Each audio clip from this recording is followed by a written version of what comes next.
My daughter-in-law bought her husband a new insurance policy, double benefits in the event of medical complications. From that moment, she forced the surgery schedule. No delays. At home, an unlabeled bottle kept appearing and disappearing. My son's bowl was always set apart like something to be controlled, and the smell of antiseptic made the kitchen suddenly fall out of rhythm. At the hospital, the doctor insisted there was no such thing as a supplemental vitamin, but the parking lot camera clearly recorded a zip bag exchange with an envelope. On the phone, whispers played like a script. After the transplant, the numbers will look good. She'll take the fall for me instead. But the truth doesn't need noise, only traces. And every malicious scheme, sooner or later, must bow before judgment. Before we go on, don't forget to hit like, subscribe to the channel, and leave your thoughts in the comments, because what's about to unfold will surely give you goosebumps.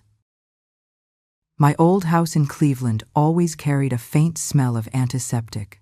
That smell clung to the curtains, to the refrigerator handle, to the old clock that kept going tick-tock, as if it were collecting debts for time. I was 68, but many mornings looking in the mirror, I saw myself older than that number because of the long years of holding everything together. Sean, my husband, had been in a wheelchair for more than 8 years. Every afternoon, I pushed him out to the back porch to breathe the wind off the lake. He spoke little. His gaze often got stuck on the patch of green grass at the far end of the yard. Once I took his hand and asked softly, "Sean, if it were you, what would you do?" He only nodded slightly. For us, silence had long since become a kind of conversation. This house was the world I built for my 2 sons, Connor and Brendan, warm enough so they would not have to struggle the way their mother did. In the morning, I worked part-time cleaning. In the afternoon, I came home and took in alterations from the neighborhood. At night, I still hunched over the old sewing machine. My fingers were calloused. My nails always carried the smell of bleach, the traces of someone who did not allow herself to rest. Connor, the eldest, was my pride. He was tall, worked as a construction engineer, his smile always cheerful and carefree, until the smile gradually disappeared. "I am a bit tired after long shifts."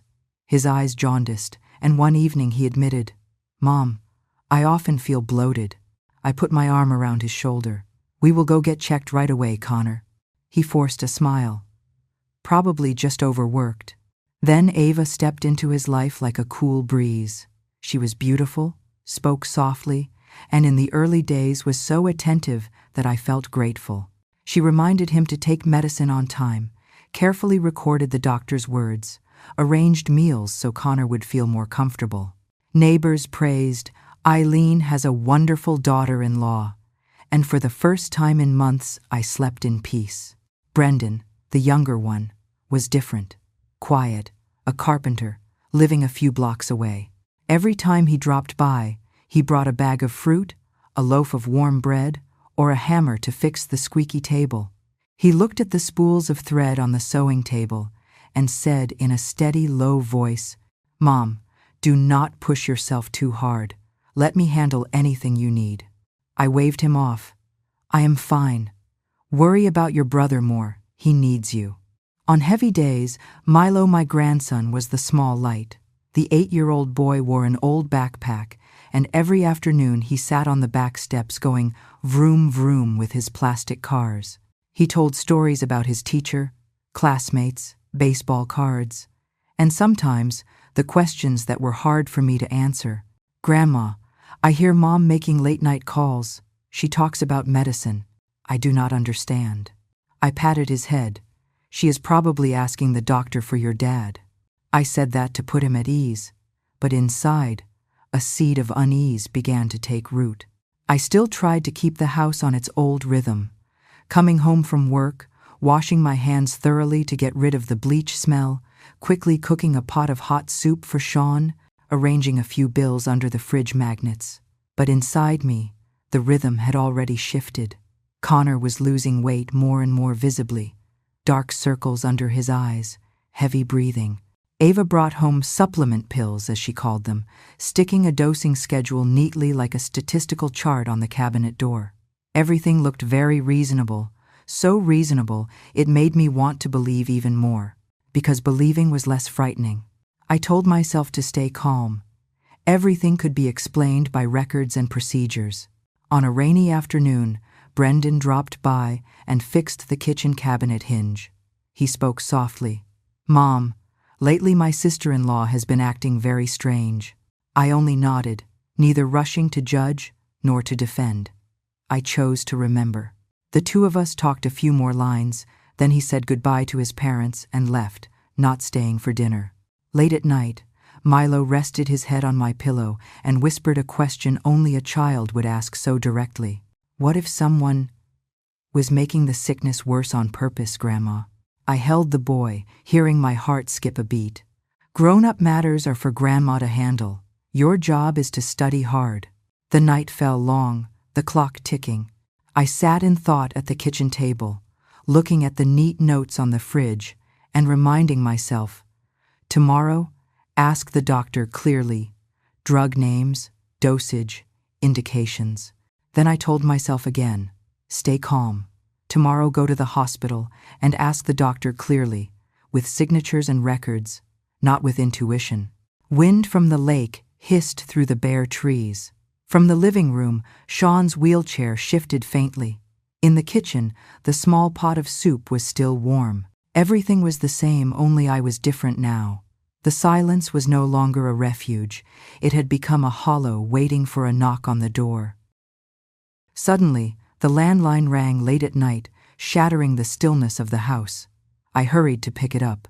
On the other end was a woman's voice, steady and professional, as if she had repeated this announcement 1,000 times. "Eileen, we are calling from the transplant center. A compatible liver is now available. Patient Connor Jones must be at the hospital at 6:30 a.m. tomorrow for testing, and if the results are good, surgery will take place in about 2 to 3 days. I froze. It was not bad news, yet my heart pounded as though someone had just clenched it tightly. I stammered, "Yes, I understand." I set the phone down on the table, then announced it to the family. Ava rushed downstairs, her voice quick and clipped. "The hospital said tomorrow morning for tests, right, Mom? Then we need to prepare immediately. Papers, clothes, everything must be packed and ready." She spoke without lifting her eyes from her phone, as though that device were the only door through which she could control Connor's fate. Brendan came down after, his brows furrowed. His gaze swept from me to Ava, saying nothing, but the suspicion was so clear it was etched across his face. I pulled Milo close to sit beside me, running my hand through his hair. He looked up, his eyes filled with worry. "Grandma, what if they make a mistake? What if the surgery is dangerous?" I pressed him against my chest, whispering, "I will be there. I will take care of your father." But inside, another question echoed, a question not so easy to answer. What if someone wanted to turn this surgery into a chance to bury a secret? That night, I did not sleep. I paced back and forth in the dark kitchen, my hands brushing against the medicine bottles on the shelf. Tablets of many colors, unlabeled bottles, all lined up too neatly, suspiciously neat. Ava had arranged the schedule so carefully, but I could not stop thinking, what if all this planning was meant to lead Connor straight to his death? Sean lay in the room, not asleep, staring out the window. I stepped in and whispered, "In a few days, our son will be on the operating table. Sean, if it were you, would you believe?" He blinked again, but this time his eyes were heavy, as if sending me a silent warning. I walked out, sat down at the table. The surgical contract Ava had prepared lay perfectly aligned. On the white paper, the small printed words seemed to tremble under the yellow light. I knew that tomorrow morning, when we stepped into the hospital, the truth would no longer hide in whispers or glances. It would stand before us bare and impossible to turn away from. The next morning, Connor returned from the hospital after having his blood drawn. Ava immediately rushed into the kitchen, busying herself. She spoke softly, but her movements were so decisive they unsettled me. She laid out the medicine bottles in a row, like a performance already rehearsed, too orderly, unnervingly orderly. I stood silently, my face tightening with each passing second. Connor sat at the table, his hand trembling as he held a glass of water. He swallowed with difficulty, his eyes yellowed from fatigue. I stepped forward to help, but Ava was quicker. "Let me handle this, Mom. He just needs the right dosage." Her tone was gentle, but beneath it was a firmness that chilled me. I nodded, though inside, a cold unease spread. Since when did caring for my son feel like reciting a memorized script? Brendan arrived, his shirt still dusted with wood shavings. He sat down, staring first at the bottles, then at Ava. "Did the doctor prescribe all of this? Why so many?" Ava did not even blink. "Exactly as prescribed. I wrote everything down. Brendan, you do not need to worry." He gave a dry laugh, but his eyes remained fixed on the unlabeled bottle at the end of the table. Milo crouched under the table, clutching his toy car, his eyes darting around. Suddenly, he looked up, asking with innocent bluntness that cut through the tense air, "What if someone puts in the wrong medicine, Grandma?" I froze. Ava's head shot up. She forced a laugh and stroked her son's hair. "That will never happen, sweetheart. Mommy is always careful." But I noticed her hand trembling slightly. At lunch, I set the table for everyone. Ava insisted on washing the dishes afterward. She stood under the yellow light, scrubbing each plate as if searching for something. I watched silently from behind.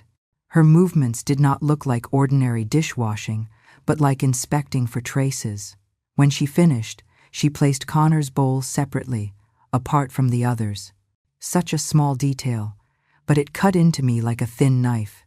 That afternoon, I phoned the hospital to ask about the prescription. The coordinator replied firmly, "We only prescribed supportive treatment, no additional supplements. If you see unfamiliar bottles, please bring them in for inspection." Her professional tone was enough to chill my spine. That night, Brendan leaned close to me and whispered, "Mom, something is not right. I feel like Ava is trying to control everything, as if she's been waiting for this exact moment." I squeezed his hand. He was not wrong. The house felt suffocated, wrapped in a heavy fog, where every small detail became a warning. A glass of water, a bottle of pills, a separate bowl, Milo's innocent question. Night fell. I sat at the wooden table, staring at Ava's neatly pasted notes on the refrigerator. Everything was too perfect. And sometimes, it is perfection itself that is the most terrifying. The following morning, the house was unusually quiet. I awoke with the feeling that someone was standing in the shadows, watching me. When I stepped into the kitchen, Ava was already there. She stood by the fridge, the yellow light casting her pale face in stark relief.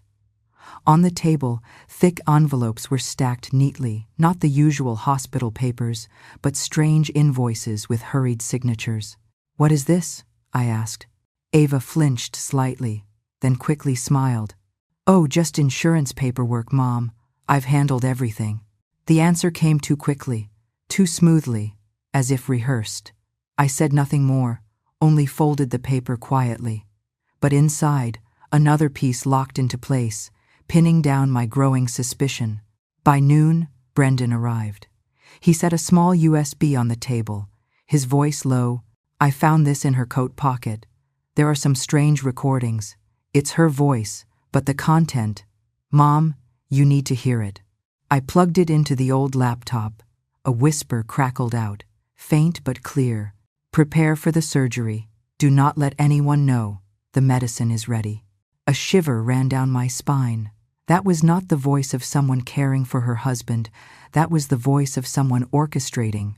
Milo came running in, clutching his toy car, out of breath. "Grandma." I saw Mom hide a medicine bottle in the wardrobe drawer. It didn't look like the ones on the table. The cap was red. I knelt, gripping his shoulders. "Milo, you must not touch it. Let Grandma handle this." But my heart hammered wildly. An innocent child had no reason to invent such things. That afternoon, I called the hospital again to ask about the supplements Ava had given Connor. The staff checked the records and replied firmly, "Not on the prescription list. If you have unfamiliar medicine, bring it in immediately. We must know the source." The words cut like a blade. No longer mere intuition, this was a warning. I sat back at the kitchen table, the puzzle pieces multiplying. Strange medicine, unexplained envelopes, secret recordings, Milo's innocent discovery. Each piece was a stone pressing down on my chest, making it hard to breathe. Ava suddenly stepped out from Connor's room, smiling. "You should rest, Mom. Tomorrow will be a long day." That smile sent a chill down my spine. In her eyes, I saw no concern for Connor, only a different light, the gleam of someone waiting for a game to end. I knew then. From here on, this would no longer remain a private family matter. It was time to face the truth, no matter how dark it might be. That dawn felt unlike any other morning. A pale gray light streamed through the windows, cold as steel. I sat in the back of the small ambulance, my hand gripping Connor's tightly. My boy had grown so thin, his skin ashen, his breath labored. Across from me, Ava sat upright, clutching a thick folder of documents, her eyes fixed on the clock as though missing even a second would destroy her plan. The hospital loomed ahead, blinding white. But it was not the white of peace, it was the white of cold detachment, sterile and unfeeling. As the doors opened, the sharp smell of antiseptic filled the air, familiar yet disturbingly oppressive that morning. Brendan walked close beside me, his eyes never leaving Ava. He said nothing, but I understood. He felt the same disquiet gnawing at me. Milo clung tightly to my hand, his wide eyes darting around the cavernous halls, torn between fear and curiosity.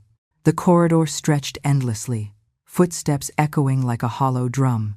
Then came Dr. Ethan Stern, unsmiling, his expression carved in stone. He reviewed the surgical orders aloud, his voice like law itself. I nodded, signed my name, my hand trembling. Ava swiftly produced another set of papers, claiming they were supplemental insurance forms. "Doctor." Ethan's eyes flickered over them, a faint crease forming on his brow, but he said nothing, only set them aside. I noticed Brendan's grip on his backpack straps tighten, veins bulging on his forearm. Connor was wheeled into the preparation room. Ava came to my side, placing her hand on my shoulder, whispering, "Trust me, everything will be fine." The words were meant to comfort, but they pierced like ice into my skin. In her eyes, I saw no fear, no love, only a strange gleam, part urgency, part calculation. We waited outside. The clock's second hand crawled, each tick a hammer blow. Milo rolled his toy car back and forth on the bench, murmuring under his breath, "What if someone's doing it on purpose, Grandma?" I held him tighter, drawing a deep breath to steady myself. He had voiced the very terror we were all trying to bury. At last, Dr. Ethan stepped out, his voice low and clipped. "We are ready to operate. The family must prepare for potential complications."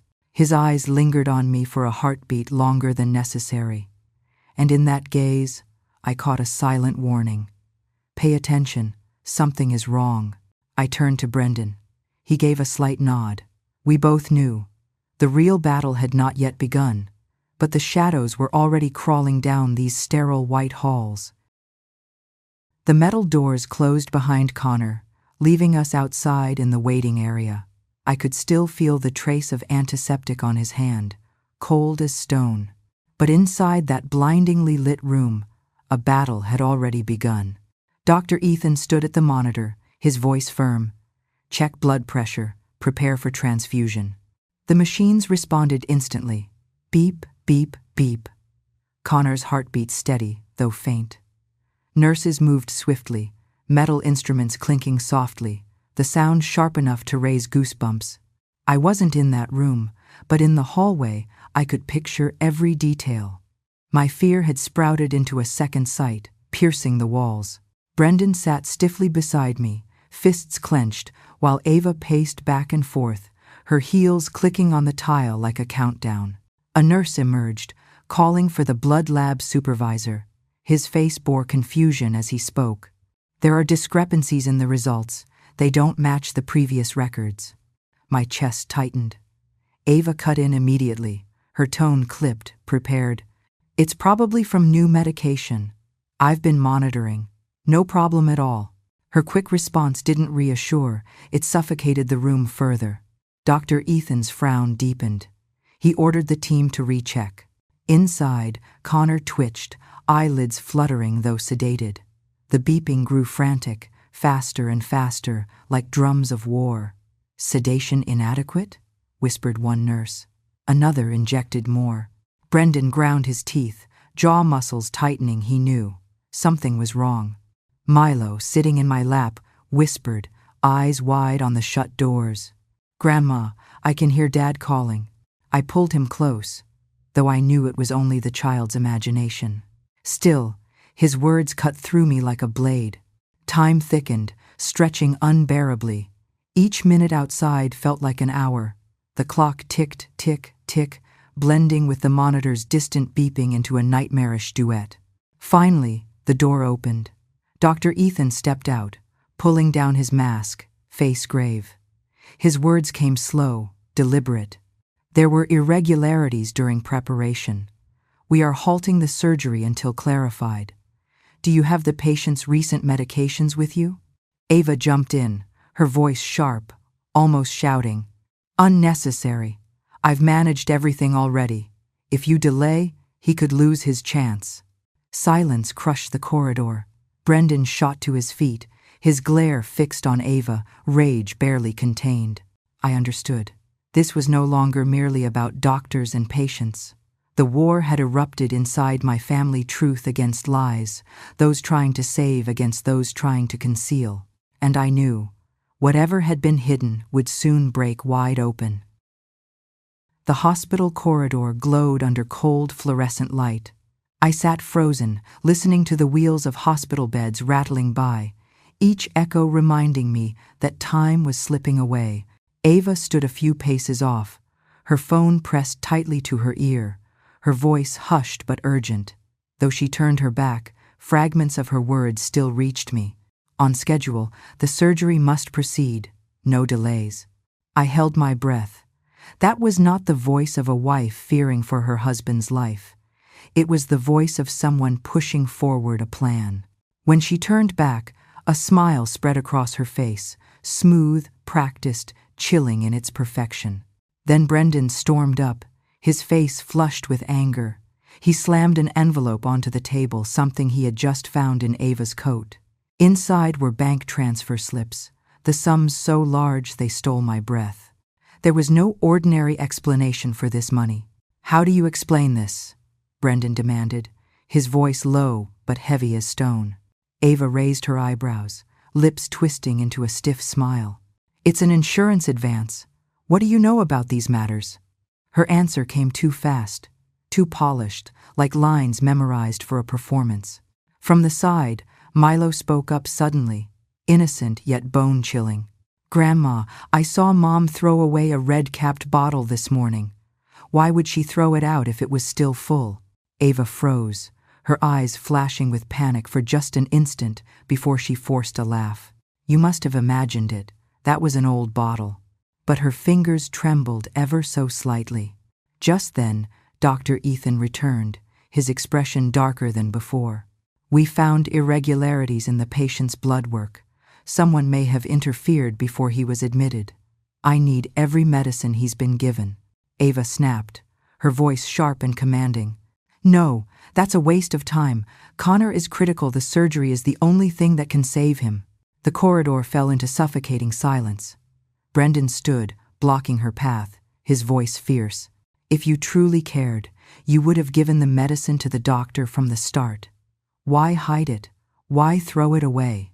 For the first time, Ava's calm mask cracked.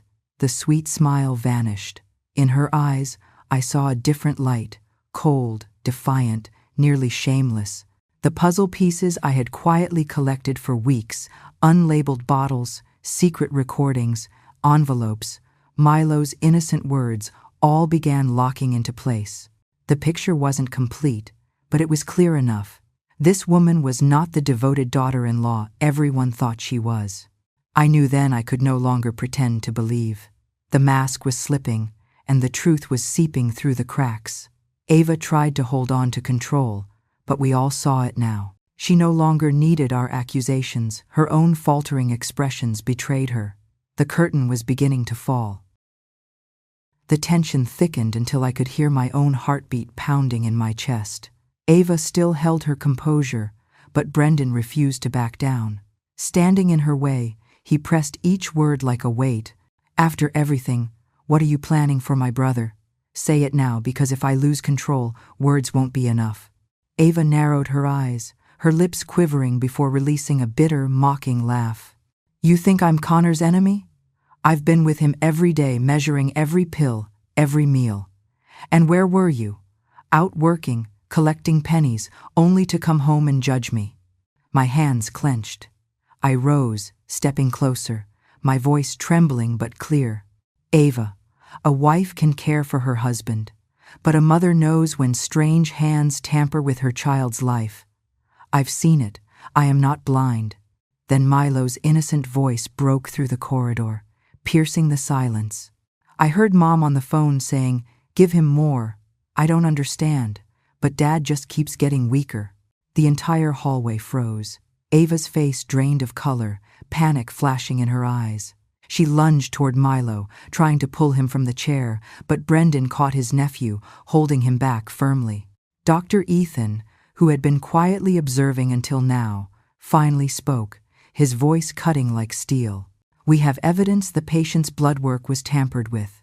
If the family refuses to cooperate, this surgery will not proceed. This is not a private matter. This is life and death." Ava swallowed hard. For the first time, her mask of calm shattered completely.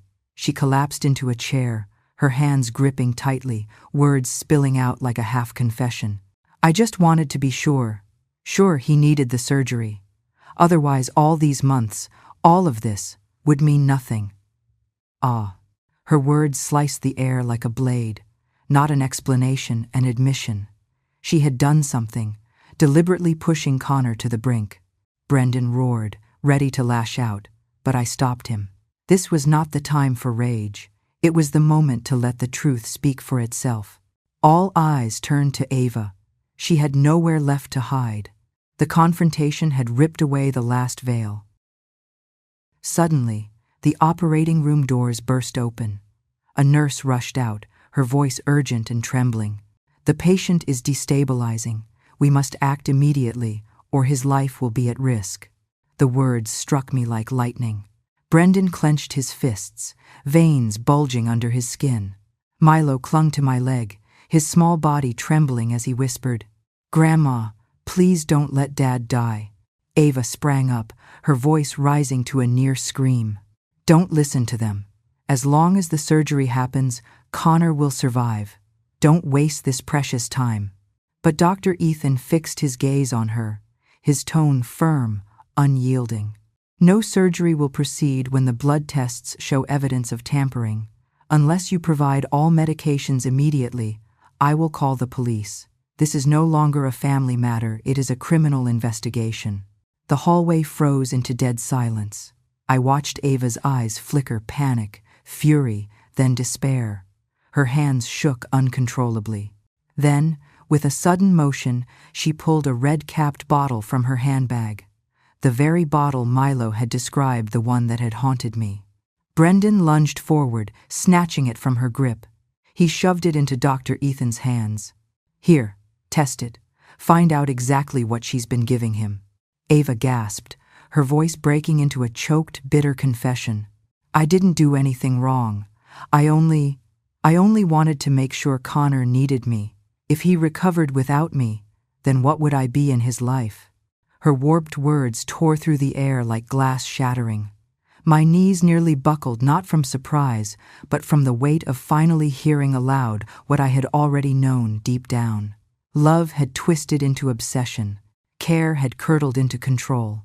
Dr. Ethan signaled to a nurse, who hurried the bottle to the lab for urgent testing. His eyes then swept over us, his voice grave. "Mrs. Eileen, we need a decision now. 1. Proceed with surgery despite unclear data, high risk of death. 2. Suspend surgery until clarity is achieved. Connor is in critical condition, but we will stabilize him as best as possible." I looked at Brendan. His nod was firm, his eyes burning with resolve. Milo clung to me, tears streaming down his face. I straightened my back, drawing in a steady breath. My voice came out steady, final. "We choose option 2, but everything must be transparent. No more secrets, no more lies." Ava collapsed into a chair, her face drained, lips trembling. For the first time, she didn't argue. Her excuses had dissolved under the cold fluorescent lights. I knew this wasn't the end. But the game had shifted. For the first time in months, the truth was on our side. Dr. Ethan's voice resonated evenly through the corridor. "We will temporarily move Connor to an alternative treatment plan." Ava lifted her head, eyes bloodshot but still flickering with resistance. She lashed out, her voice cracking. "You don't understand. I've been by Connor's side every single day. I gave him his medicine, recorded every hour, every symptom. Without me, he would have collapsed long ago. And now you all turn against me?" Brendan slammed his fist onto the steel table, his voice erupting like thunder. "You call that care? Those unlabeled bottles, those midnight whispers you were draining his strength. You turned my brother into your hostage, Ava." Ava shot to her feet, screaming, her voice splintering. "I just wanted him to need me. If Connor got better, he would leave me. He would forget me." The air thickened, suffocating. Her words rang out like a knife stabbing the tiled floor. Milo, huddled against me, whispered softly, his child's voice cutting deeper than any adult's. "Dad doesn't need someone to make him sick to remember him. He just needs real love." My chest tightened, tears pricking my eyes. That simple truth from a child had stripped everything bare. At that moment, Lydia, Ava's mother, rushed into the corridor, her face pale, still unaware of the storm. She clutched her daughter's arm, whispering desperately, "Enough, Ava, stop talking." But Ava shoved her away, eyes wild, turning back to me. "Eileen, you know the truth. If you don't sign, Connor won't have a chance.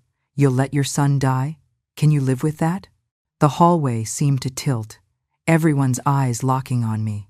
I drew in a long breath, my hand gripping the edge of my sweater.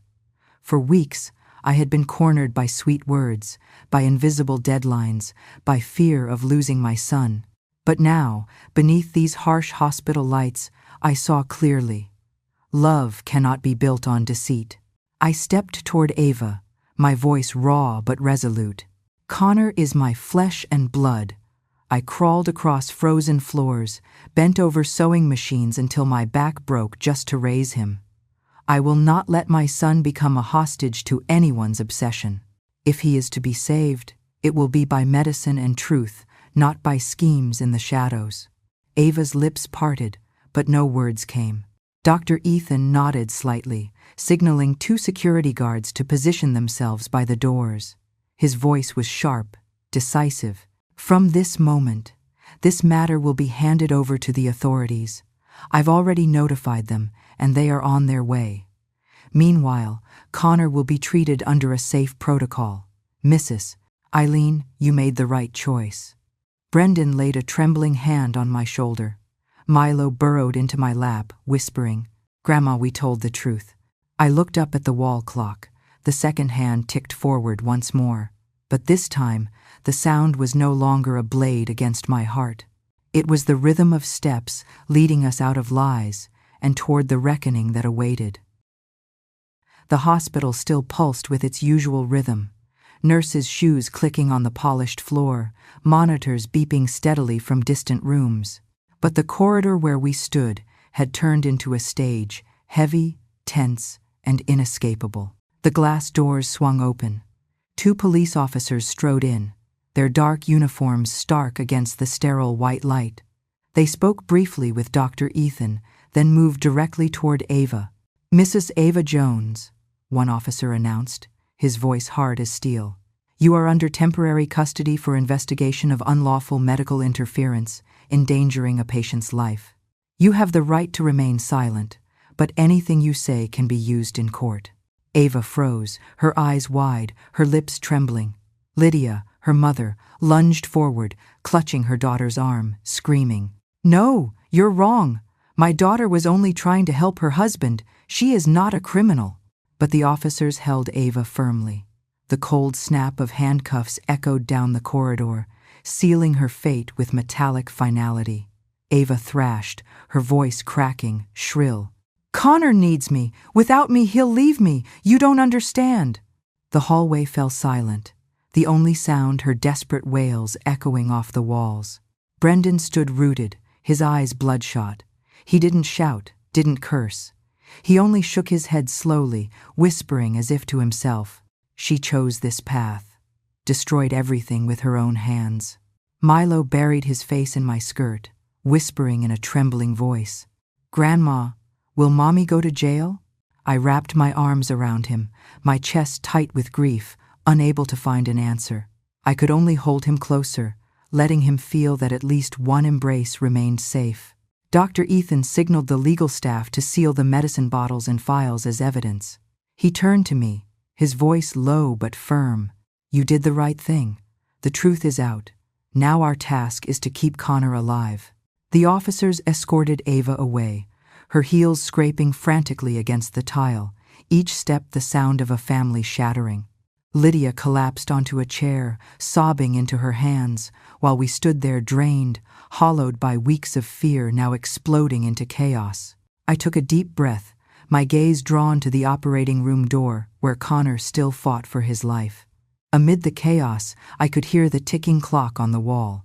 This time, the sound no longer stabbed like a knife. It was steady, patient, carrying a fragile thread of hope. I whispered, only to myself, "Connor, my son, you will survive. The storm has broken." The waiting room was bathed in a pale, cold light, so harsh it made my skin prickle.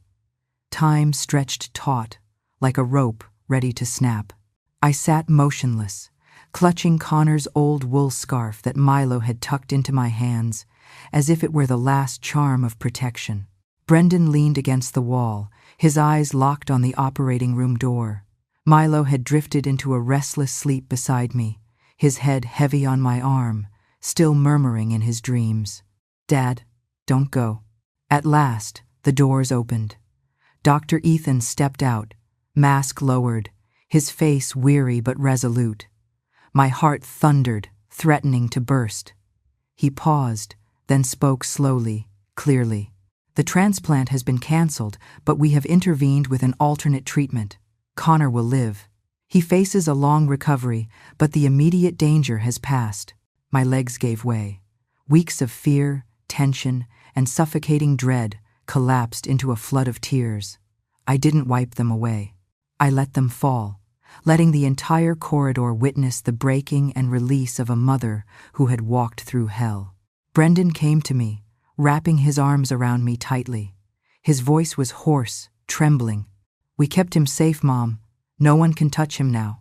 In the next room, Sean's lips quivered, forming the faintest smile, a rare expression after years of silent endurance. I sat down, cradling Milo against my chest, whispering softly into his ear, "Your dad is coming back. Not today, not tomorrow, but he is coming back. And this time, no one can take him from us." Down the hall, the sound of security escorts faded. Ava's cries grew fainter, swallowed by distance and by her own undoing. The nightmare of her shadow began to dissolve, replaced by an unfamiliar calm. I lifted my eyes to the wall clock. The second hand ticked forward as always, but for the first time in months, I didn't hear it as a hammer on my heart. It was the rhythm of life, of a second chance. I whispered, as if making a vow to myself, "I have kept my son alive. I have kept my family together. And I have found myself again, not a victim, but a mother." 3 weeks later, the investigation files were made public. Each piece fell into place, the case taken to district court. In the cold, bright courtroom, the charges were read. Count 1, insurance fraud, deliberately worsening the insured's health for financial gain. Count 2, unlawful medical interference, administering substances without prescription. Count 3, conspiracy to frame, attempting to shift blame onto the mother through pre-op documents and deadlines. The prosecutor detailed Ava's scheme, secretly dosing Connor with unmarked vitamins to worsen his liver numbers, pushing for an early transplant, using pre-signed forms to make me appear reckless, and finally cashing in the insurance payout. The hospital confirmed. The transplant was halted in time. Connor was stable under plasma filtration and medical treatment, and he would later undergo a safe, authorized transplant. The defense tried to argue misunderstanding, but security footage of the envelope handoff and pharmacy logs, proving no such prescription, demolished their claim. The judge closed the file, fixing her eyes on Ava. Defendant Ava Jones, this court finds you guilty on all 3 counts. Sentencing: 10 years imprisonment for fraud and unlawful interference, 3 years probation with supervision thereafter, restitution of Connor Jones's medical costs and legal fees. You are barred from approaching the victims or the hospital without court approval. The gavel struck. Silence blanketed the courtroom. Ava bowed her head. Lydia trembled. Mark stared into nothingness. I squeezed Milo's hand. Brendan stood beside me, shoulders finally eased. Outside, the hospital's official statement was clear. The mother had only signed pre-op forms as protocol. The transplant was halted in time. The patient was safe, his treatment aligned with medical standards. Back at the hospital, I held Connor's hand, his warmth seeping into mine. The monitor beeped steadily, tick, tock. Each sound no longer a countdown to disaster, but an opening toward the future. This time, the sound carried justice, freedom, and the simple promise of a hot bowl of soup, a safe home, and a family still holding on to one another. If this story has touched you, please like, subscribe, and share, so others can learn the importance of stopping at the right moment. Remember, intuition is not weakness. Always ask for clarity, demand proof, and never sign when there are unanswered questions. What small sign did you almost overlook once? Comment below and tell me your story.